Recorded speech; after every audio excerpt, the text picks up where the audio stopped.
If I take your statement on the need for additional maps on the status of streams and wetlands at face value, then why would you propose to move forward on a proposal to change that jurisdiction before you have that data? Well, we're moving forward, one, because the 2015 rule has been ruled and sent back to the agency as illegal. The second is we're restoring the familiar framework that folks have been operating since the mid-'80s. But we are moving forward with a new proposal because it's time to end the uncertainty and the confusion that the ranking member mentioned, that the farmers, developers, the regulated community struggles with a confusing definition, and every time a court issues a different decision, jurisdiction changes. It's time for us to do our job and provide a clear definition of waters in the United States that will withstand judicial scrutiny.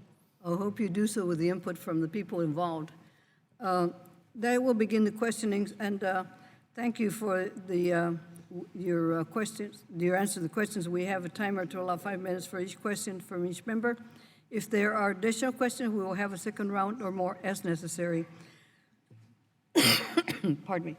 As my district, the Department of Defense left behind a legacy of contamination that has threatened the health of my constituents for many years. Today, communities across the country are facing the same concerns with the PFAS pollution. EPA's PFAS action plan recognizes the adverse health effects from exposure to this legacy contaminant. On the next panel, we'll hear from a witness who has been personally impacted by the PFAS contamination in his community.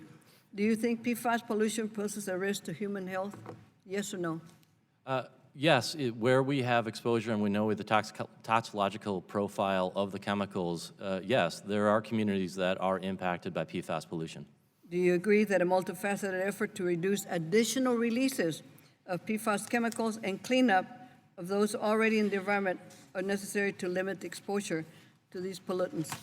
Yeah, that is in fact the touchstone of our national action plan, is to take a holistic view of all the concerns. How long will it take? We are in a crisis. Well, we're actually moving quickly on, one is the first action plan across multimedia offices that the agency has ever developed, and it's a holistic approach that grapples with both the chemical entry into the market, the cleanup, the liability associated with it, the water quality standards, the science. Have you done the standards yet? Pardon me, have you done standardizing yet? Well, we have, in the PFAS action plan, we committed to developing a certain set of rules, and for example, in the Safe Drinking Water Act, we are moving forward with a regulatory determination process for PFOA and PFAS, PFOA, PFOS, it's hard to say those. And so we committed to getting that done by the end of the year, and we're still on schedule. Before the end of the year, I hope to receive some information on that, sir. It's very important.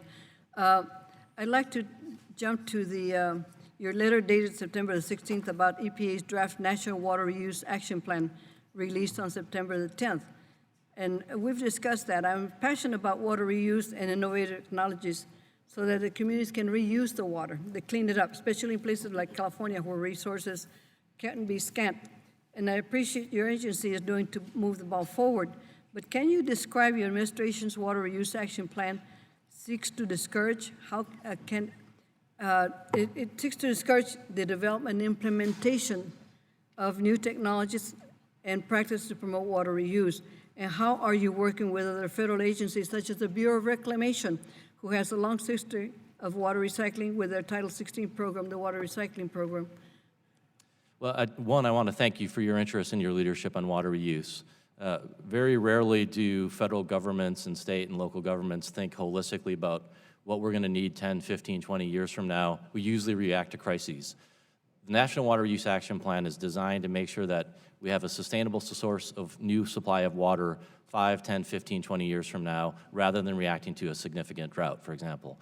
We are working in collaboration with our federal government. In fact, when I announced the National Reuse Action Plan, the Bureau of Reclamation Commissioner was with me, Department of Interior was with me, the Department of Energy, Council of Environmental Quality, Department of Agriculture. It was a broad effort across our federal family to work with our stakeholder engagement, and so the federal family is fully invested in this effort. Would we be able, this committee be able to find out what the outcome of that collaboration is? Absolutely. One, I I think we sent you the draft action plan. I encourage you to read it. I think our team did a fantastic job with it. Our next 90 days, it's a public comment period, but we're really hoping it to be a public commitment period. There are 46 actions identified in the action plan under 10 strategic objectives, and we're looking for partners to champion each one of those action items, both from accountability standpoint, identify themselves and put themselves on a shot clock. Our federal partners will be committing to doing several actions in the action plan. What can Congress do to further promote water? Well, there's a lot that Congress can do. One, obviously, you have the power of the purse. And I've actually leveraged the WIFIA loan program and identified water reuse as one of our national strategies. And I'm thankful that in the last year, we actually did receive several applications that will incentivize water reuse in large areas. But it's also helping provide resources to rural America, where large communities have the resource and the tax base to go after ratepayer. Small rural America struggles with water resources, and I think Congress needs to spend some attention thinking about rural America. Thank you very much. I now recognize Mr. Bost.